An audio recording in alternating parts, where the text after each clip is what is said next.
I am Zuri, and this is your invitation to be the beautiful you. Welcome to our podcast. My co-host and partner is expansion coach Mikey Star.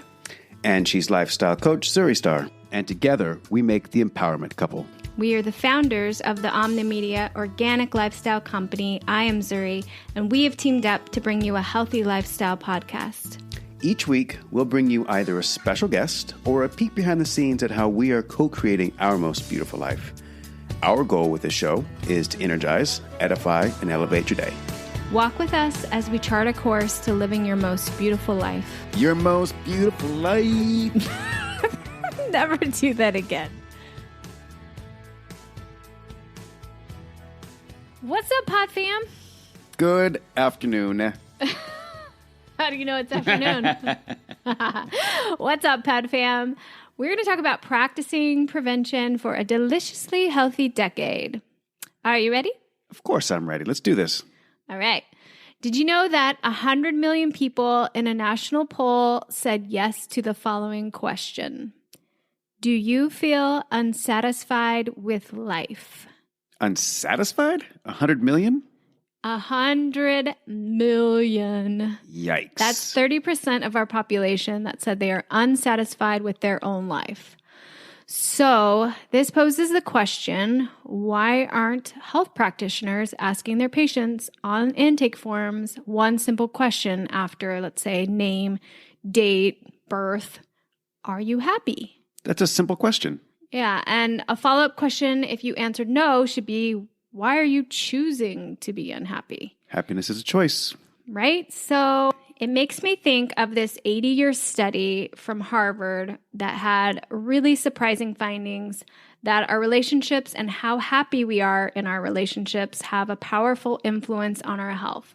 This is what Robert Waldinger, director of the study, a psychiatrist at Massachusetts General Hospital and a professor of psychiatry at Harvard Medical School, said. He went on to say, taking care of your body is important, but tending to your relationships is a form of self-care too. And that, I think, is the revelation, end quote. And I would agree. So I bring this up because I went to the hospital recently. Without going into too much details, I visited the hospital and had some interesting experiences. But when I got home, there were three things that became very apparent to me. One, our country needs to improve their healthcare system. We live in the U.S., so just for clarity, if you're listening across the seas and in our beautiful globe that we all inhabit. So our healthcare system in the U.S. is really just sick care. And, I would like to see it be actual healthcare, which includes prevention. The second thing that I came to conclusion about after visiting the hospital was during my experience, they checked my physical vitals, but not my emotional or mental health vitals. It was very clear that they have just kind of this robotic approach to treating people. And I felt that there was a lot missing. And of course, 3 is nutrition and lifestyle for preventative purposes. They were never discussed. I understand that that's not necessarily part of Western medicine, but I would like to see that be more a part of what we are doing here in the States. And once I was home, I reviewed my new patient portal through this hospital that I visited. And the prevention section was basically just vaccinations and a pap smear. I got excited. I saw prevention and I was like, oh, yay. What are they going to offer? Like, oh, maybe some like acupuncture or, I was thinking, this is great. They have a prevention section. How, progressive. Flu shot, pap smear, period. And I think there was also like a breast examination of some sort, right? So mammogram, but that's what they are calling prevention. So anyway, I would like to reframe the discussion, and it made me kind of look like, okay, well, what are the top 10 causes of death in the U.S. according to the CDC? And they are, number 1, heart disease. Number 2, cancer. And the form of cancer would be lung or bronchus cancer. 3 would be chronic lower respiratory diseases. 4 would be accidents. But here's the interesting thing. They're not just talking about falling off your roof or getting in a car accident. Most notably, they consider drug overdoses as an accident. So that's interesting with all we know about the opioid crisis and painkiller issue that we have here in the U.S. Number 5 was stroke. Number 6 was Alzheimer's disease. Number 7 was diabetes. Number 8 is influenza and pneumonia. And I want to make that distinction because a lot of these deaths are from elderly people who may be bedridden and in the hospital, and they've developed the flu or pneumonia from being in a static position, and they may have had an underlying issue. Let's say they're in the hospital for cancer or so on and so forth, and then they got the flu. Well, that their cause of death would then be not cancer, it would be the flu. So flu and pneumonia are very common in hospitals, and that's why they make up a large number of deaths, and that's why they are at number 8. Number 9 is kidney disease, and number 10 is suicide. So that's why I really want to highlight mental health as we talk about prevention and how your mind and body connection plays such a big part. So again, we point out all of these because aside from accidents, most of these are preventable. And yet the focus in this country tends to be about drugs for something once you have the ailment, right? That it's not a focus of let's look at how we could prevent this. And this is because the U.S. is one of 2 countries that allows direct-to-consumer advertising from pharmaceutical companies, which means that they are diagnosing you via the television or media that you're seeing it on. So they pose some type of question like, do you suffer from sleepless nights? Try Lunesta. And the ad is not coming from a doctor. The doctor's not suggesting these different things that you might have, and then you're coming to the determination with a doctor like, oh, this is what I need. You're not coming with a doctor, with a cure. This is just an ad coming from a drug company.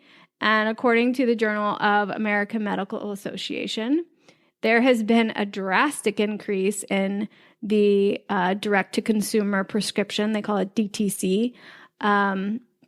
Prescription drug marketing budgets jumping from $1.3 billion in 1997, that's when it became legal, by the way, to more than $6 billion in 2016. So that's a 361% increase. Yikes. They run these ads simply because they work. So consumers see the ad, they self-diagnose based upon the drug ad, and the happy people that, took Lunesta, let's use that as the example, and they look well rested and they're like, oh, that's what I need. And then they go to their doctor and they ask for that drug. So, mind you that some of these name brand drugs are going to be a lot more expensive than some type of, generic brand. But they run these ads because they work. So a 2008 House Commerce Committee found that for every $1,000 spent on prescription drug ads, 24 new patients were added for the pharma industry. So they are getting a good return on their investment. Additionally, a 2003 research report found that rates for prescription drugs with ads were almost 7 times greater than those without ads. So imagine if we as preventative health advocates, Michael, had a budget, of $6 billion or probably up to $8 billion because the last stat was from 2016. Imagine if we had $8 billion to promote our 10 ways to suggest people, prevent dis-ease from their life. So these drug companies have these huge budgets, they have these advertising, and they're making a lot of money off of people taking these drugs. So you see that the same pattern plays out over and over again. And it's basically that people are promoting awareness and thinking that that's what they need to do with the pink ribbon, or they're walking for a cure, but there really isn't a focus on prevention. And the reason why is that it all comes back to money. Sick care is a profitable business model. So again, we want to focus on highlighting that you can prevent most of these most common diseases and most common ways of cause of death. And just the lack of prevention discussion in our country is crazy. So, hey, we're here to change that. I had to dig just to find like some of the government agency, the CDC, suggesting 8 things for prevention. And those things were, pretty generic, I would say. One was quit smoking. Number 2 was eat healthy. What the heck does that mean, right? Which diet are we talking about? Yeah, that's confusion all in itself, which they benefit from. 3, get regular physical activity. 4, avoid drinking too much alcohol. 5, get screened. 6, get enough sleep. 7, know your family history. 8, make healthy choices in school, at work, and in the community. So those are pretty generic. So we came up with our 10 ways to practice prevention and stay in optimal health. Well, there's an energetic component to staying healthy, and it's important to master how to change your state.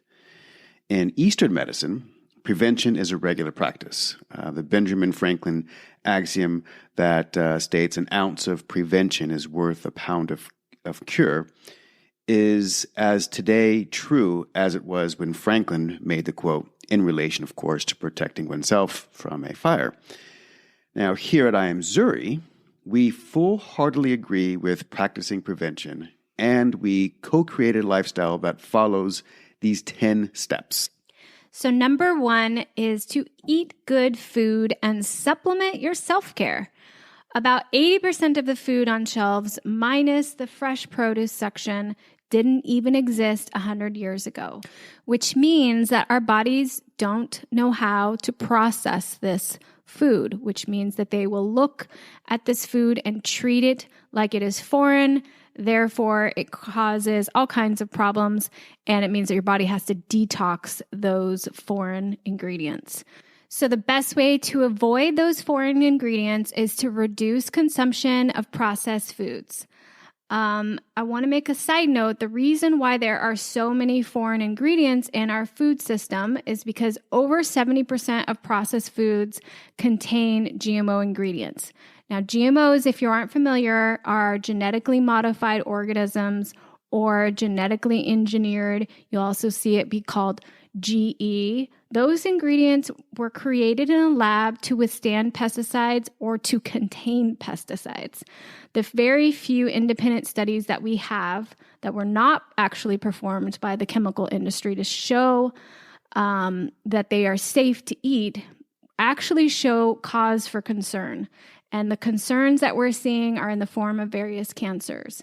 Also, about 80% of the GMOs in the marketplace right now are reliant on the use of Roundup, which, if you've been watching the news at all, you'll see that, of course, the World Health Organization classified it as a probable carcinogen. And at the time of this recording, there were over 40,000 lawsuits that claimed Roundup caused the plaintiff's cancer. In the first 3 cases we've seen so far, jurors found Monsanto, maker of Roundup, unanimously guilty. So, all of that is to say that there are a bunch of preservatives, additives, things that are allowed in the U.S. that are not allowed in other countries. So you really want to be a food investigator. And here's the thing. If that isn't your gig and you don't have the time, we've got it all figured out for you. And I don't want these beautiful factoids to scare you. We have solutions. We are here to give you the solutions. Of course, we suggest that you eat the rainbow. And again, go back to that produce section and eat as much fruit and veggies as your heart desires. The gold standard is always local, organic, non-GMO verified, seasonal, if you can, at all times. We also recommend that you eat superfoods. The least expensive way to get superfoods is through a company called Thrive Market.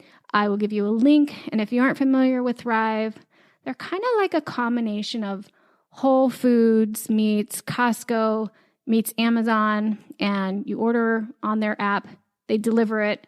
Everything is organic and natural. They cater to food, allergies, etc. And it's delivered right to your door. So we do have a discount. We'll give you guys that. So they would be a good company to use to stock up your pantry. And then, of course, friend a farmer, find a CSA. That's how you want to get your produce, or a farmer's market. We also have a food academy that we call the Organic Belly, which is a course, eating guide, and membership program to help you take all the guesswork out of your food buying purchases. So if this is something that's new to you, this is a good option. We're also offering a free guide, How Eating Seasonally Will Keep You Out of the Doctor's Office, as just another offer to make sure that you feel well supported in the food department, because that tends to be a very confusing section for people. Additionally, we have a flu shot recipe, but it's not the type of shot you would get from CVS. It's a tonic you can take. So lastly, on food, I just want to point out that we are conditioned to choose quantity over quality. Like, for example, the 99 cents menu, which should be called the 99 problems menu, because it gives you 99 problems, but nutrition ain't one. So you might be asking, why should I take a supplement? I want you to take in consideration that most Americans only eat 30 foods per day. So you likely aren't getting the daily recommended amount of vitamin C or vitamin D, and that's why you want to supplement. Also take into account that our soil health has been extremely compromised due to poor ag practices. And lastly, not all supplements are created equal. So if you are going to supplement, I want you to really understand what you're taking, because there's a $46 billion industry that profits off of people taking supplements that their body can't even absorb. And keep in mind that when you buy an over-the-counter supplement, only 10% of that supplement is filled with the active ingredient, and 90% is filler. And most often the fillers are detrimental to your health. So I can't emphasize that enough. We have a pod and we go into it more on the blog about supplements, and we have experts that are going to walk you through this process of product selection. All right, you want to play a game with me, Michael? I love games. It's time for a game. We're going to play one of my favorite games called Mystery Smoothie. Okay. Are you ready for it? So how does this game work? This game works that basically I made a smoothie. It's got some ingredients in it that he doesn't know about, and all of it's good. I didn't poison you. That's the only promise I make, but you have to guess what's in the mystery smoothie. So, of course, no dairy, right? No dairy. Okay, good. All right. I didn't poison you. Here goes. Mystery smoothie. I do love you. Do you? Yeah. I really, really love you. And? Will I love you after this? Yes. Okay, here we go. It's delicious. Go on, try it. Now, if you're watching us, I want you to notice Mike's face. Okay, you got some guesses? Don't keep me waiting. I definitely taste pineapple. Yes. Mm-hmm. Ding, ding, ding, ding, ding. I'm seeing bits of green speckles, which I'm assuming is... Yes. Maybe kale? No kale, honey. Taste again.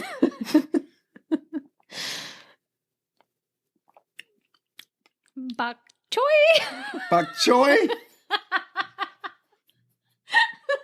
Okay. What else? Keep guessing. Oh, revenge is going to be sweet. You know I hate bok choy. No, it's good for you. Yes, but it's gross. Taste. Okay, so bok choy, pineapple. You look like you're enjoying it, though. So keep going. I'm getting it on your face. This is not good. Don't spill it on your white shirt. Is that coconut? No. Tastes coconutty. No coconut. Guess the liquid. That's easy. That's what I was going to say. Coconut. Is it coconut water? No. No, Okay. it's... You're not really guessing. You're just drinking a lot. Wow, you must be hungry. Because I'm trying to put together the taste profiles Speed here. it up here, partner. Okay. It's not very sweet. If you take out the pineapple and the bok choy, I would assume that it is, almond milk? Yep. Almond milk. Ah. Ding, ding, ding, ding, ding. What else You've is in got it? 2 things, right? Are No, there you got to keep guessing. Are there any but supplements make it in there? snappy. What? Are there any supplements? You can't really taste supplements. Of course. Okay. You know how I do. So if it's a protein powder, I would state it's probably like a vanilla. Nope. It's not chocolate. Nope. Is it plain? It's your favorite kind, so just... Oh. Hemp. Yep. Okay. The hemp It's a doesn't really have Nutiva hemp protein is the protein source. So it's good for you. It is good for me. Keep drinking. It's not bad. I would have liked it more if you had said it was kale and Okay, not it's bok kale. choy. Sure, it's kale. It's kale? Perfect. I love kale. Okay, what else? Mm. You're crunching on something. What's that? Yeah, what is crunchy that crunch? Is that chia seeds? Yep. Chia. Okay. Ding, ding, ding, ding, ding. So what else? What are the other ingredients? Is there one more ingredient? I'm just going to tell you because we're taking way too long. This isn't like a whole podcast worth of content here. So I put spirulina. Okay. Taste it. Yes or no? Mm-hmm. I do. I put moringa powder. Mm. And I put chia. And it has pineapple, banana, and almond milk. Now, what's the big deal with moringa powder? And bok choy. And bok choy, yeah. The mystery ingredient, bok choy. Yeah, what's the big deal with moringa powder? What do you mean, what's the big deal? Why is it? It's high nutrient density. That's why people put it in their smoothies. Okay. Yep. And you want to get organic moringa, and you want actually moringa leaves, and you want to look for specific brands. We'll link you to some brands, but Okay. Not all moringa powders are created equally. Okay. Same with spirulina. Mm-hmm. Yeah, we have a good spirulina. I don't usually put moringa powder in it, but it's good. Thank you so much. You're welcome. It's delicious. That concludes this game. Da, da, da, da. Well, next on the line is sleep. What is the importance of sleep, Zuri? Well, we spend I think you're going to tell me, right? 1/3 of our lives asleep, right? That's a significant number. Crazy. And so if we're not getting good sleep, that's 1/3 of our existence here on this planet that's compromised. Now, how much sleep that we get, how much sleep do we need? It really depends on the person, your body type, your stress levels. For some people, it might be 6 hours, some 7, some 8, some more. What's your magic number? My magic number is 6. Yours? 8. I'm an 8. Well, it's important to know what it is. Now, your body has a natural timekeeping clock known as your circadian rhythm. So one of the things that you want to do is to make sure that you are living as closely to your circadian rhythm as possible. And there are things that allow you to kind of help keep that circadian rhythm going. One of which is to expose yourself to light in the morning. Also, just before you go to bed or slightly before you go to bed, you want to reduce the amount of blue light that you are exposed to. And blue light has the tendency to trick the body into thinking that you're still awake, right? We have a great link to a pair of, what do they call it? They're blue light blocking glasses. I was going to say that, but I knew I was going to, get tongue-tied, so I'm glad you did. Blue light blocking. And these junk lights, they tend to mess with the mitochondria, and I don't want to go too deep. We'll focus more on the effects of blue lights in another podcast that's coming up that's specific to sleep. However, just know that your eyes are extremely sensitive to light. So when it's dark out, your brain actually starts producing melatonin, which actually allows you to sleep. When it's bright out, your body starts producing serotonin, which wakes you up. So if you're just about going to bed, ready to go to bed, and you're looking at your computer screen or your devices, what you're doing is you're waking your body up. So you want to reduce the blue light. Also, you want to reduce the caffeine, right? So you want to cut off at least 8 hours before bed because it can stay in your body that long, right? And I hate saying this, but reducing naps also allows you to keep your circadian rhythms But you're healthy. the king of like the 10-minute power nap. Now, thank you for saying that. Okay, so there's some magic in these small naps, right? So a 10-minute, 5-10-minute nap, it gives you a nice little boost. Anything longer than that, it actually tricks your body into thinking that it's going down for the count, and then it has to re-wake itself up, and it knocks it out of its circadian rhythm. Also, you want to create a good sleep schedule. Your body is a machine, right? And regular maintenance, which also includes sleep, keeps it healthy and happy. We talked a little bit about melatonin. It is the key to sleep. So if you're having some difficulty sleeping, get your levels checked. Melatonin is the key sleep hormone that tells your brain when it is time to sleep and wake.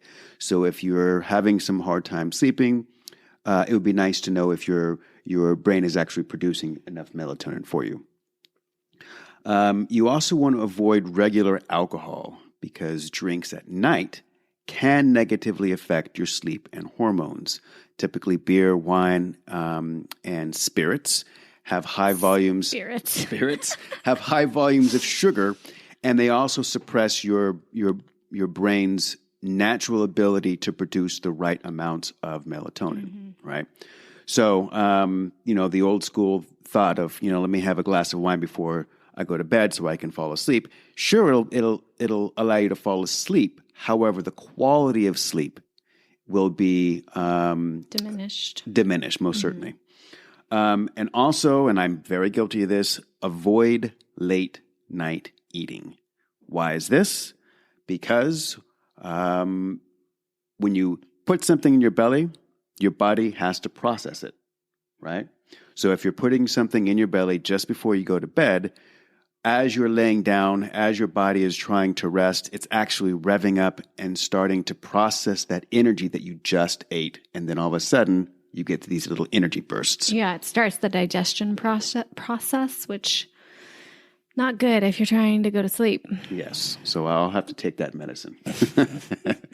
Also, in order to get good sleep, a tip would be to make your bedroom an optimal sleep cave. Right. So, if you're living in the suburban city areas where you have lots of external light coming in, invest in some blackout curtains. We did talk a little bit about melatonin. The darker the room, the easier it is for your body to produce that hormone.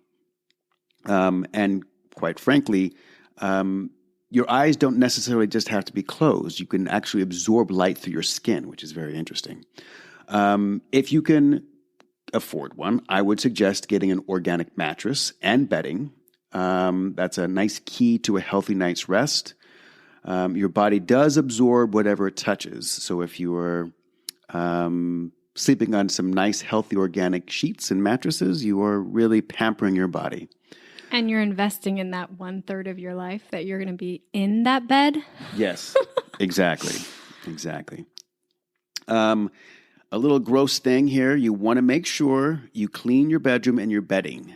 Okay, so there are nearly 100,000 dust mites that can live in 1 square yard of carpet, and up to 10% of the weight of a 2-year-old pillow can be composed of dead mites and their droppings. Now, keep in mind that mites alive are detrimental to your health. However, the carcasses and their droppings are even more so. So, clean your room. Make sure that you're recycling your pillows. Let's keep those dust mites out of your lungs and off your skin. Also, you want to turn off all of your Wi-Fi and all of your devices. You have that nice setting, the airplane setting. Just turn off your Wi-Fi. If you want to take it the next step, turn off your router. Give your brain a break from those extra Wi-Fi radio waves coming in. EMFs are no joke. No, not at all. Also, if you do want to light, I would suggest getting like a nice salt lamp. I like to use sleep sounds. Now, when we lived in the suburbs, we heard traffic, we heard people talking, we heard coyotes, we heard all kinds of, pardon? Dogs, yeah, all kind of things. And what we did is we invested in an app on our phone that basically just mimicked being out in the country. So we, had nice water trickling and some crickets and all that stuff. Frogs. We still use that, even though we are in the country and all we got to do is open the window. So during the summer months, we open up the window, no problem. But in the winter months, of course, all windows are closed because it's super cold.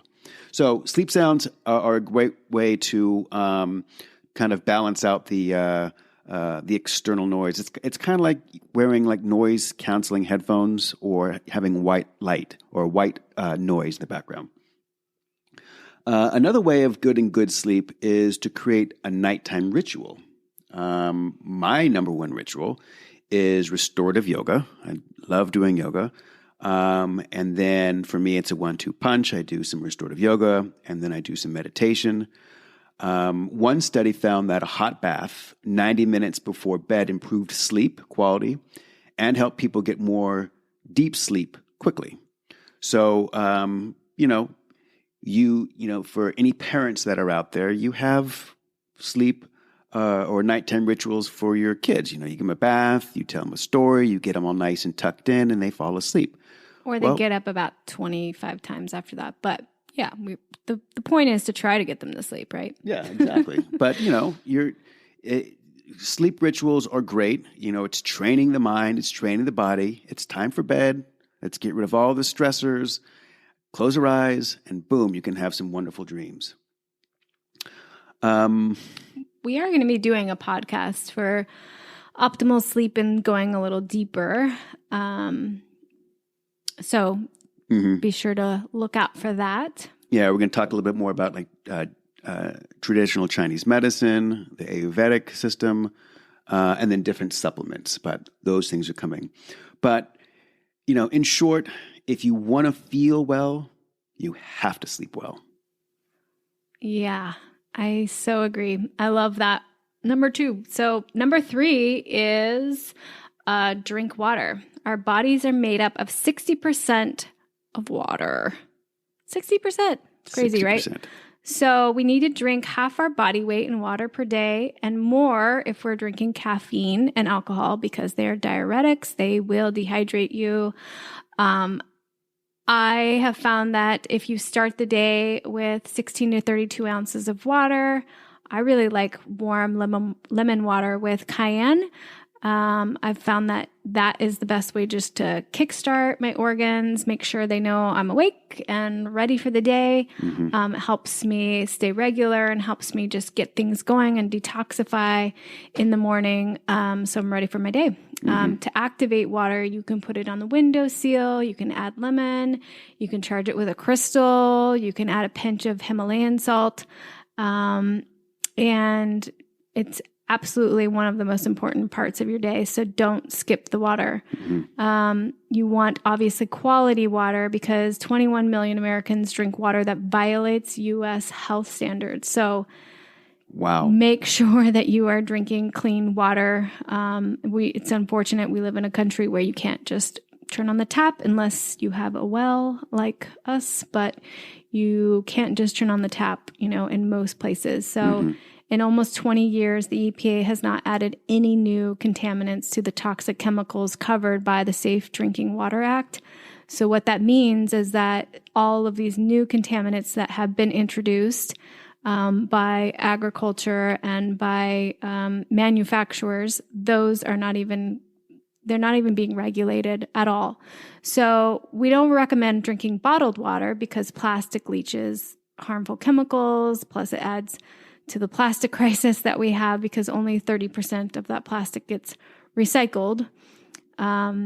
But we suggest you use a stainless steel or a glass reusable bottle. We have some recommendations on those. The cleanest ones, you want them to be produced properly and to withstand using them on a daily basis and washing them properly and all that. But if we're traveling in the U.S., we will buy glass bottled water. The brand that we like is Mountain Valley Spring Water. It's pretty much the cleanest that you can get in a bottle. But you can filter your water at home with activated carbon, reverse osmosis, or ion exchange. Or you can purchase a large glass bottle of spring water from certain companies and, have that delivered. But our filter of choice, if you're going to just buy a filter, is Berkey because it removes over 200 dangerous chemicals and contaminants. And so, as like Leonardo da Vinci says, water is the driving force of all nature. And I would add that it includes us. That is correct. Yes. Well, water, yes. And what comes after water? Breathing. Here's the beautiful truth. Breathing makes the body alkaline. Alkaline is the optimal condition of your body, the opposite of acidic, right? Acidic bodies are kind of gateways for all kinds of diseases, many of which were listed on the CDC. Can we just pause and collectively with our listeners take a deep breath? Okay, on 3, inhale. 1, 2, 3. And exhale. You just made your body a little bit more alkaline. So, thank you. After we took that deep breath, what happened is that we decreased the level of stress. We relieved pain. We stimulated our lymphatic system, the system that detoxifies the body. We improved our immunity. We increased energy. We lowered blood pressure. We improved our digestion. And we helped support our correct posture. Now, that's just with one breath. Imagine if you were deliberate in making sure that you took, say, 10 to 15 nice deep breaths a couple times during the course of the day. You're driving, you're waiting in line at the bank, you're in an elevator, something, take that opportunity, get those nice deep breaths coming in. You can also be more deliberate about how you breathe. As a yoga and meditation coach, I teach my students several breathing techniques, one of which is called box breathing. I offer this technique free in the beginning of a body scan, a technique listed in the show notes. As far as breathing is concerned, I like this quote from the Hatha Yoga Pradipika. It states, "The mind is the king of the senses, but the breath is the king of the mind." That one's so good. Let's go to number 5, which is to clean up your personal care. So your skin is your largest organ, and women use 12 personal care products per day. That's the estimate. Ladies, it's probably more like 30 or 40 that we use. Men use 6 is what they estimate. And so, that's everything from shampoo and toothpaste. That's what they're considering personal care. Mm-hmm. It's a $70 billion industry, and the laws governing this industry haven't been changed since the Great Depression. Wow. To be exact, it was 1938 when the last laws that regulate our self-care products were enacted. So that kind of sounds similar to what we were talking about with the water. So there's just not a lot of regulation on some of these things that are harming our health. There's nobody regulating endocrine disruptors and carcinogens that you put on your body or in your body or on your hair, on your head, your scalp. This is why I refer to the cosmetic aisle as the cos-medics, because this is really where we see so much of our healthcare system dealing with these crazy cosmetics that they've allowed into our lives, right? So they're on our shelves and people have this assumption that they're safe, but they're not being regulated at all. There are tons of healthy personal care products now, though, in the marketplace, and we list a ton of them on our site. It's one of my passions is focusing on clean and healthy beauty, and you can use our free Glamour Doesn't Have to Be Toxic guide if this is new to you. We offer that also on our website for free and in our show notes. And this brings us to number 6, mental and emotional health. So how you feel is emotional and how you think is mental.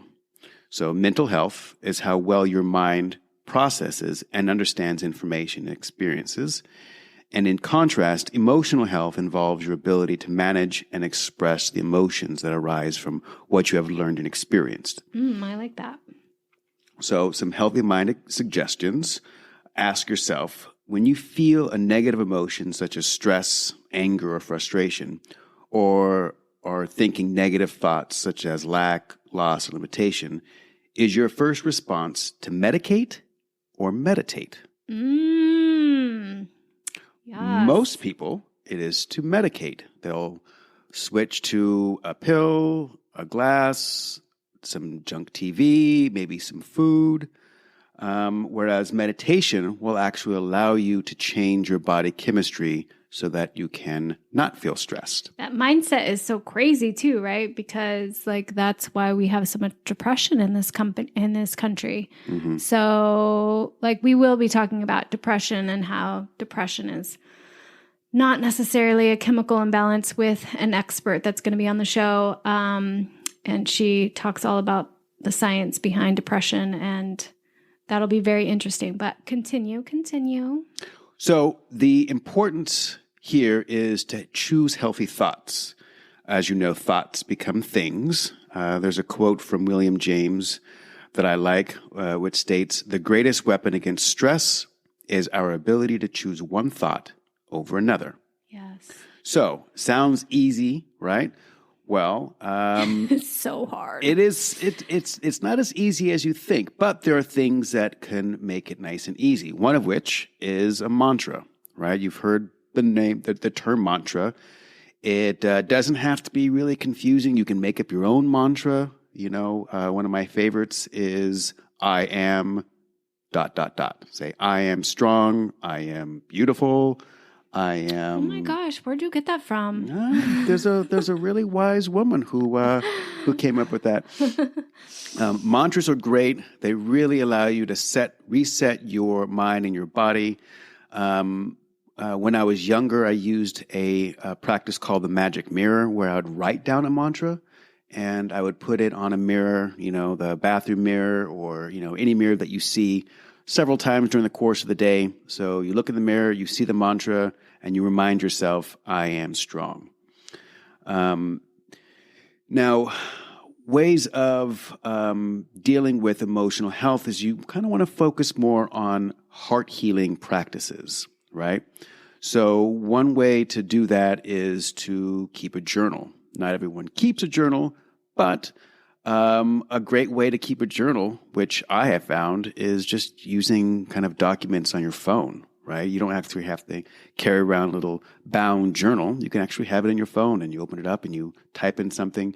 The process of writing down your emotions is journaling. There's also creative expressions by means of playing music, painting, going out into the garden.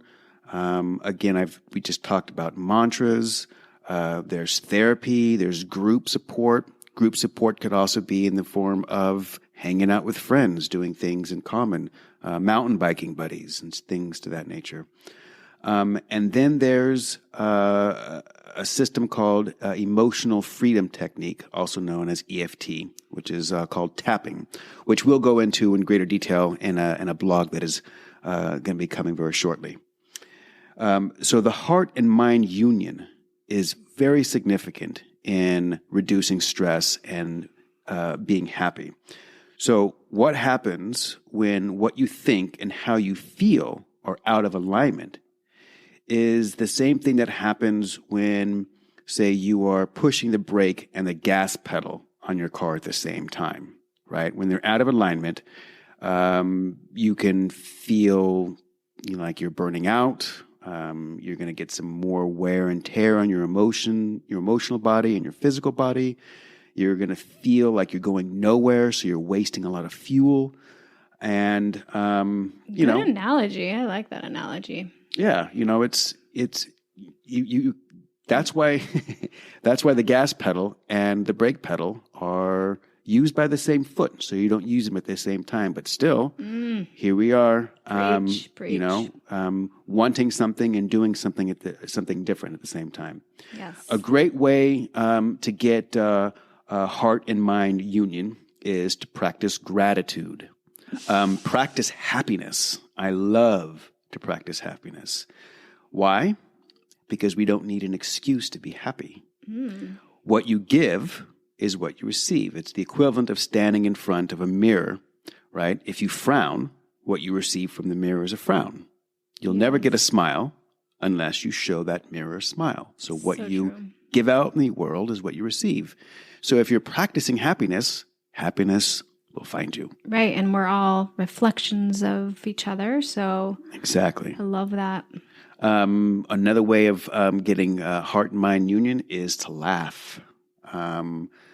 And ask yourself, are you addicted to drama or are you addicted to comedy? Right? Laughter is the cheapest form of therapy. It really resets all kinds of levels throughout your body. I love it. And we have a great podcast about laughter coming up. There's also immersion experiences, retreats for healing that combine heart and head union. There are thousands of them out there. Choose one and, invest in happiness and your health. And this gets me back to one of my favorite teachers, Wayne Dyer.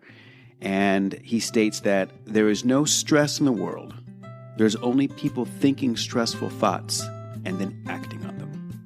But this segues perfectly into number 7, which is de-stress. Stress triggers a particular biological response.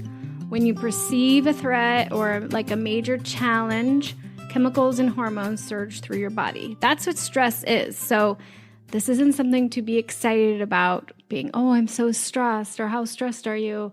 This is not a celebratory act that your body is experiencing.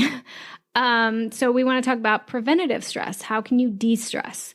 And some of those therapies. And one that we really like to recommend is to get into nature, because negative ions, they enhance your mood and they enhance your immune function, and they're abundant in nature, especially around waterfalls or the beach, in forests, in mountains. We like to forest bathe or sit by the creek or go to the lake.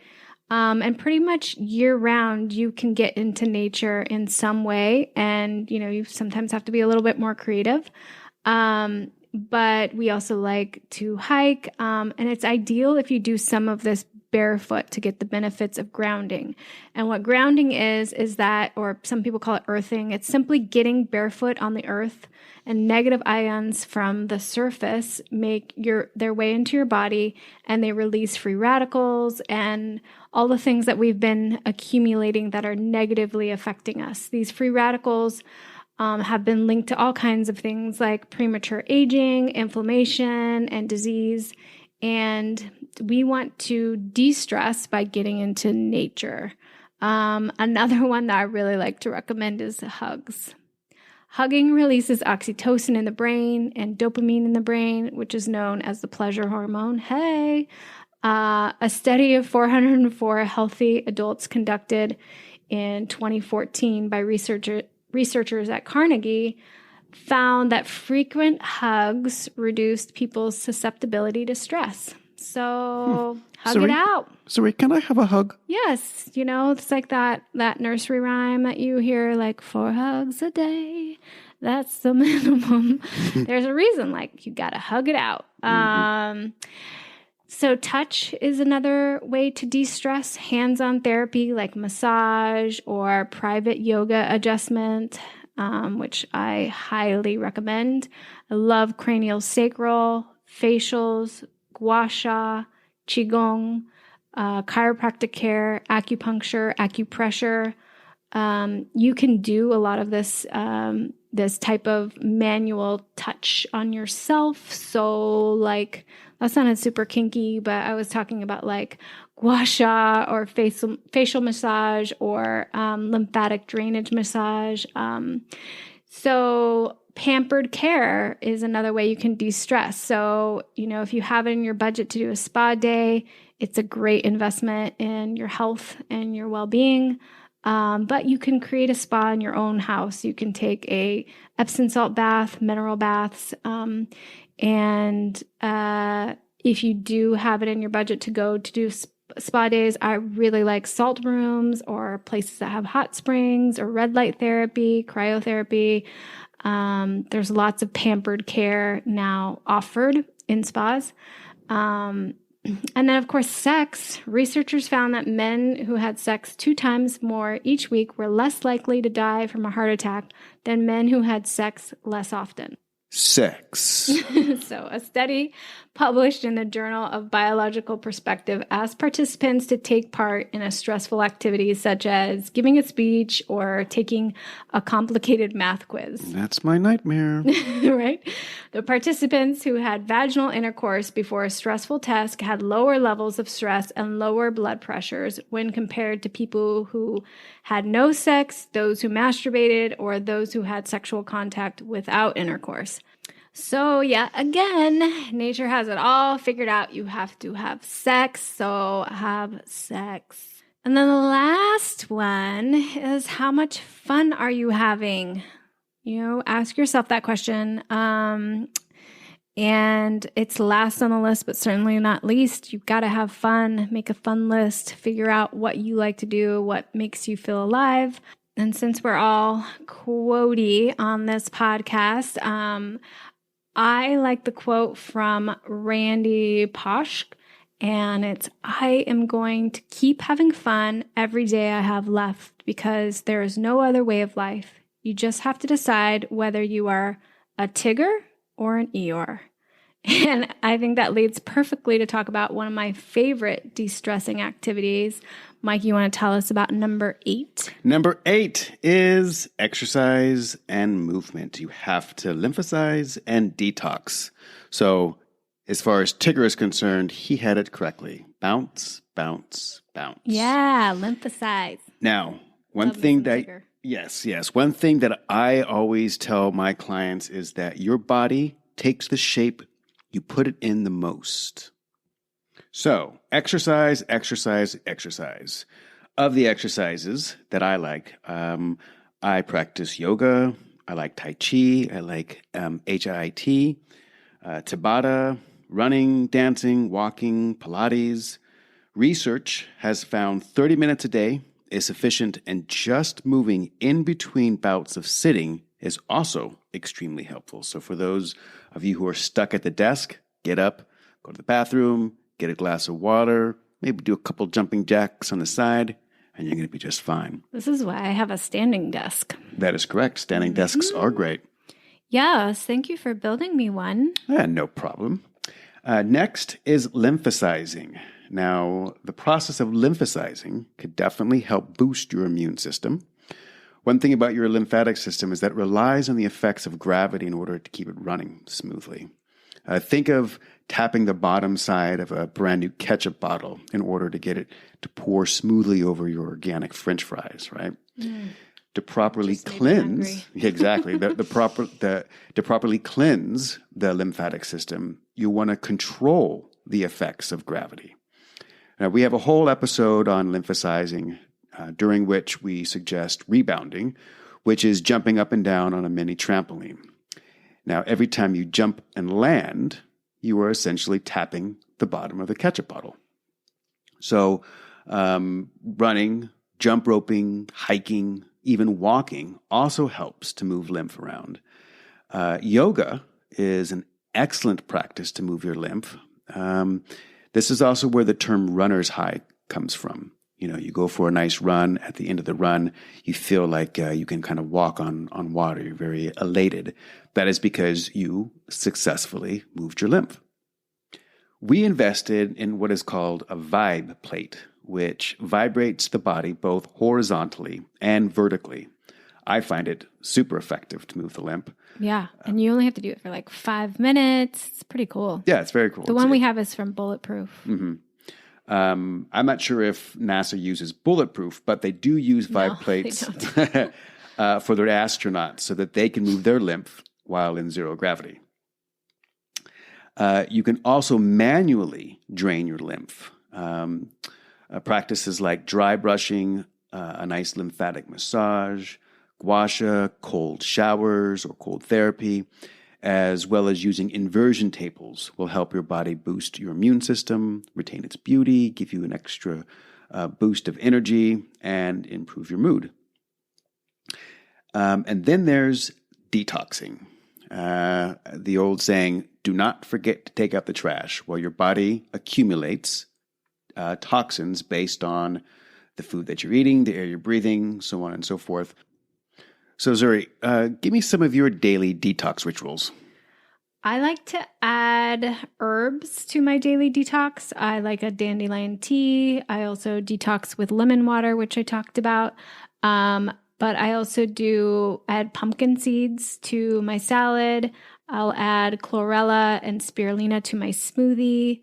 And of course, I love rebounding. I love the vibe plate. I love inversions. I do dry brushing. Sauna bathing is one of my absolute favorites, and we have an infrared sauna in our home gym, and best thing that I think we've purchased thus far. Well, sauna bathing most certainly is associated with significant reductions in all kinds of cardiovascular diseases. There's a Finnish study of 2,315 healthy middle-aged men and women, which concluded that 4 to 7 sauna bathing sessions per week was associated with 66% lower risk of dementia and 65% lower risk of Alzheimer's. Those are big numbers. Yeah. And we have family members who have had dementia and Alzheimer's and know those diseases very well. So it's a good incentive to get into the sauna. We should sauna after this. Yeah, most certainly. Well, they're also great for detoxing, and they're great for detoxing heavy metals as well, which is also a kind of a big deal. You also do cupping, right? Yeah. Now, so I cup my face and I cup any place that is inflamed, but I do it for lymphatic drainage specifically, but I definitely cup often. Yeah, I've heard that it definitely reduces inflammation, muscle tension, and can also improve circulation, detoxification, and also increase range of movement. Yeah, it's very, very common for professional athletes to use cupping. Yeah. Well, just know that your body is a cyclical machine, right? And detoxification and lymphocyzing is part of that cycle. So if you break the cycle, essentially you are breaking the machine. So get that movement in. So that brings us to number 9. And number 9 is to reduce environmental toxins. And here's what we mean when we say that. You want to remove toxic cleaners. And specifically, what I want to focus on the pod is removing antibacterial and harsh chemicals from your home, to include products with bleach and ammonia. And if you're wanting to kill or sanitize with something that has antibacterial, or it's an antibacterial formula, so it'll say that on the front of the package, that product must contain a registered EPA pesticide. Yikes. So do you really want a pesticide, let's say, on your hands all day while you eat food, on your countertops? Just think about it. You're putting a pesticide that hasn't been tested for human consumption on your hands. Of course, like you don't want to be light with the things that say antibacterial. And like I said, they're not tested on humans, and instead we become the guinea pigs. So this antibacterial craze has led to a mounting problem of antibiotic resistance. So, and that becomes a problem if you do get some type of ailment. You won't be able to use antibiotics that actually work because we're all just drugging ourselves with these antibacterial products. Secondly, if you kill all bacteria, you're killing good bacteria too, which plays a role in our microbiome, a very significant role. And 70% of the immune system is located in the intestines. So you need good bacteria, like what you'd find in a high quality probiotic, to fight off the bad stuff. So we're killing way too much. And, nature did not intend for us to be doing that. For cleaning our home, we use Branch Basics. I will give you a code for that. But we also just use essential oils to clear the air. Like we talked about, white vinegar and baking soda is great. I would suggest getting organic because vinegar can be made from GMO. And you don't want that in your house. So we use, a lot of white vinegar and baking soda, and it works fine. And then we'll put essential oils in it so it doesn't smell like vinegar everywhere. But going back to number 4, which was breathing, and we emphasize the importance of breathing clean air, which means that you'll need an air filter. And we told you what our favorite is. But according to the World Health Organization, they estimate around 7 million people die every year from exposure to polluted air.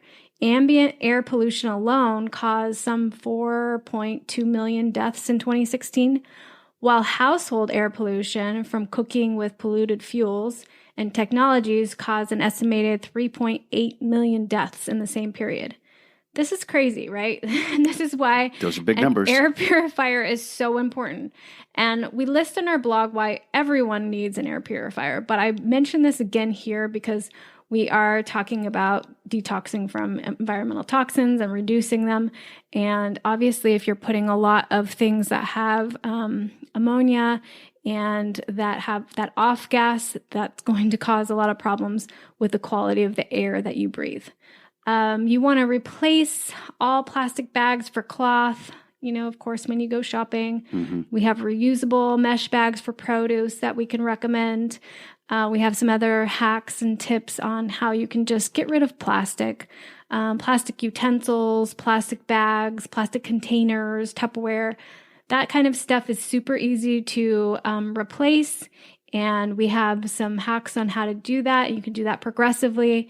And then replace your nonstick pans with cast iron, stainless steel, glass, or stoneware. We can give you a link for all of that, but really, really important. We have a whole big section on our website about why you don't want to be using nonstick pans. And the last tip I would say is just make sure you take off your shoes when you enter the house. It's important to take off your shoes because scientists have found that shoes pick up harmful bacteria like C. diff and E. coli, as well as ag chemicals. So definitely set up an area to remove your shoes when you enter the house. Basically, what scientists found is that the soles of your shoes are dirtier than toilet seats. Ew. And the bacteria survives on shoes much longer. So I'm like kind of crazy about, hey, take off your shoes. And that's why I read that study and I was like, oh. But as a consumer, we need to remember we are part of nature, not against it. So nature kind of already has it figured out. And I really like that quote from Rachel Carson, who is one of my favorite authors. She says, but man is a part of nature, and his war against nature is inevitably a war against himself. Indeed. Number 10. Yay, we made it to 10. Woohoo! Okay. Simply put, this is your check engine light, right? For those of us who have cars, when we drive them to the point of their needing some attention, the little light will come on and say, please see, or please service me. So a lot of times that sounds kinky. Yeah, service me. Well, our bodies also have check engine lights. So we have to pay attention to our body's signs. It'll most likely be sending you a check engine light in the form of maybe a headache, stomach aches, skin issues like rashes or acne, changes in your energy. And a lot of times, because a lot of people will have these symptoms, they will be normalized. So the importance of also of getting preventative testing plays a role here. Amongst all the tests that are out there, I would suggest a nutrient panel. Studies show that 92% of Americans have a vitamin deficiency. And if you know what vitamins you are deficient in, it's helpful for you to determine how to supplement those deficiencies and then what you should, or actually what foods you should and should not be eating, because there are some foods that will help balance out your supplement or your vitamins, and sometimes it will deplete you. So know what those are. I would highly recommend you working with a dietitian or nutritionist or a functional medicine doctor prior to making some significant changes to your diet. You stated, recent hospital visits. A lot of times, when your doctor will give you some medications, they're not really the ones who can break down your nutritional components, primarily because Western medicine doctors really have only about 6 hours of required nutrition in their studies, not a whole lot. So you need someone that understands the biochemistry involved in balancing out your nutritional levels. There's other preventative tests that I would recommend you can focus on that help with your gut health, how much heavy metals you have, and your hormonal levels. Yep. And those are all easy tests. And same with your nutrient panel, and find out what your gut is absorbing. So we definitely recommend those. Mm-hmm. The more you know, the more you can, work with. And then, of course, you want to get your screening. You want to make sure that your teeth are always being checked. You have a lot of bacteria that can enter your bloodstream through your mouth. So make sure your teeth are on par. Make sure you get your pap smears, your colonoscopies. I can never say that. What is it? How do you say that? Colonoscopy. Colonoscopy. It's got probably like some Freudian thing. I don't want to think about that. And then a thermography, which checks various heat patterns in your body. It's good for detecting cancers. And then there's things that you can do for yourself, one of which I use on a regular basis. And I think I alluded to it a little earlier in the show, called a body scan meditation. I've included in the show notes, and it should be a daily practice so that you can sense when something is different in your body. If something does feel different, positive or negative, you can ask yourself some relevant questions such as, how much water did I drink today? What type of food did I eat? Am I feeling stressed? Did I get enough sleep? And in time, if you do this on a regular basis every day, it will help you develop more sensitivity and body awareness, which will give you more control of how you feel. It's really the equivalent of balancing out your bank account, right? If you balance out your bank account, you see something's wrong, you're like, something's going on.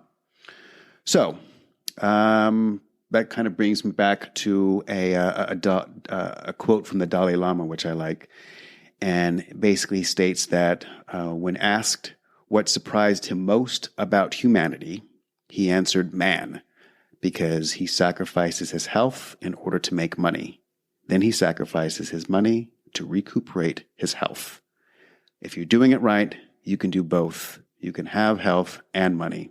Yeah, it goes back to that whole thing of lack and limitation and just focusing on investing in yourself, and your health is wealth, right? So just to recap, we will go over the 10 real quick. And number 1 was eat good food. 2 was get good sleep. 3, drink clean water. 4, clean up your personal care products. 5, take a deep breath. Manage your mental and emotional health. Daily exercise and lymphocyze. Reduce environmental toxins. De-stress, and monitor your check engine light. We go into all of these tips so much more on our website, in the blog, and several blogs actually. And that's really the foundation for our work. And we want everyone to be healthy and live their most beautiful life. It's the reason why we show up to serve you. Most beautiful life. And on that note, we are signing off. Thank you so much for being a part of this. We love you. We hope you received extreme value from this podcast. If you would like to connect with us on a deeper level, you can join our free Tribe subscription newsletter or follow us on social. And take advantage of our free shopping guides, discounts on products, hacks, and recipes using the links in the show notes. Our aim with every show is to provide you with value, and we welcome your feedback and support. The best way to support us is to click the share button and tell your community about us. You can also subscribe and give us a review. We appreciate you so much for tuning in, and we are honored to help you discover what's beautiful about being you.